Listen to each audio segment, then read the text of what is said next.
শ্রী শ্রী ঠাকুর অনুকূল চন্দ্রের মরাদেহ মানে ডেড বডির থেকে অনেক অভয় বাণী বেরিয়েছিল পৃথিবীর বিভিন্ন ভাষায়, খালি বাংলা ভাষায় না, বাংলা, ইংরেজি, ফ্রান্সিস, ইটালিয়ান বিভিন্ন ভাষায় বেরিয়েছিল।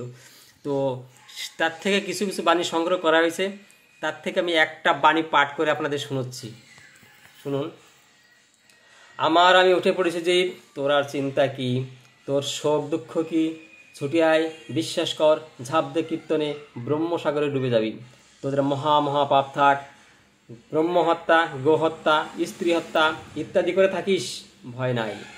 আমায় বিশ্বাস কর, আত্মাকে বিশ্বাস কর, ছুটে চলে আয়, নাচতে নাচতে ছুটে আয়, ভগবান ভগবান বলে ছুটে আয়, জয় যিশাস বলে ছুটে আয়। কে কোথায় আসিস, শিখ, বৌদ্ধ, খ্রিস্টান, জৈন, ব্রাহ্মণ, বৈষ্ণব আয়, চণ্ডাল একবার পরমাত্মার ভাবে ভাবিত হ, তোদের সব জ্বালা যন্ত্রণা আমার হাত দিয়ে মুছে দেবো। অন্তর অন্তরে নাম কর, নামে ডুবে পড়, আমি অনামি, তোদের অন্তর অন্তরে জেগে উঠবো, তোদের আত্মাতে আমি জেগে উঠবো। কত সুন্দর অভয় বাণী দেখছেন। এটা সম্পূর্ণভাবে বাহ্য চৈতন্যহীন অবস্থায় বড় বড় ডাক্তাররা এসেছিলেন।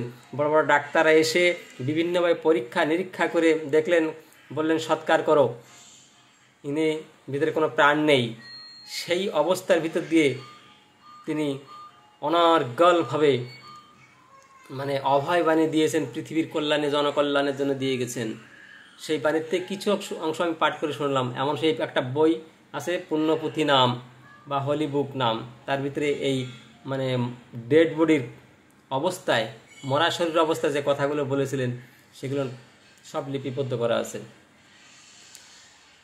এটা হলো শ্রী শ্রী ঠাকুর অনুকূল চন্দ্র যখন পাবনায় ছিলেন, বাংলাদেশের পাবনা ডিস্ট্রিক্টে যখন ছিলেন আশ্রমে, তখন কিন্তু বয়স একটা 22 থেকে 24 বছর বয়স। তখন কিন্তু তার এই সমাধি হয়েছিল। এটা হলো নির্বিকল্প সমাধি বলে, নির্বিকল্প সমাধি।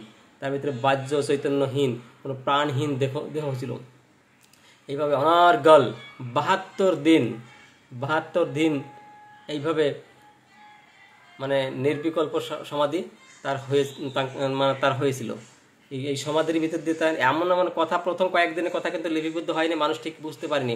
যখন দেখলো মানে ভীষণ দামি কথা বেরোচ্ছে, তখন কিন্তু সবাই মিলে রাইটাররা বসে পড়লেন লেখার জন্য। তারপরে এই বইটা লিপিবদ্ধ হলো। সব রকম মানে প্রতিটা জিনিস, প্রতিটা সম্প্রদায়ের কথা কিন্তু আমার মনে জানার ইচ্ছা আছে। আমি মতুয়ার কথা জানার চেষ্টা করি সবসময়ের জন্য, আমি বৈষ্ণব ভাইদের কথা জানার চেষ্টা করি, আমি খ্রিস্টান ভাইদের কথা জানতে চেষ্টা করি, আমি মুসলিম ভাইদের কথা জানতে চেষ্টা করি। আমি সব মানে ধর্ম সম্প্রদায় ঘেটে ঘেটে দেখি যে ভগবান তো একজনই, তিনি কখন কিভাবে কি বলে গেছেন। এটা কিন্তু আমার কিন্তু দেখতে খুব ভালো লাগে এবং শুনতে খুব ভালো লাগে। এটা প্রত্যেকে জানা উচিত। ভগবান বা ঈশ্বর আল্লাহ একার জন্য আসেন নাই, সম্প্রদায় প্রতিটা মানুষের জন্য আসেন।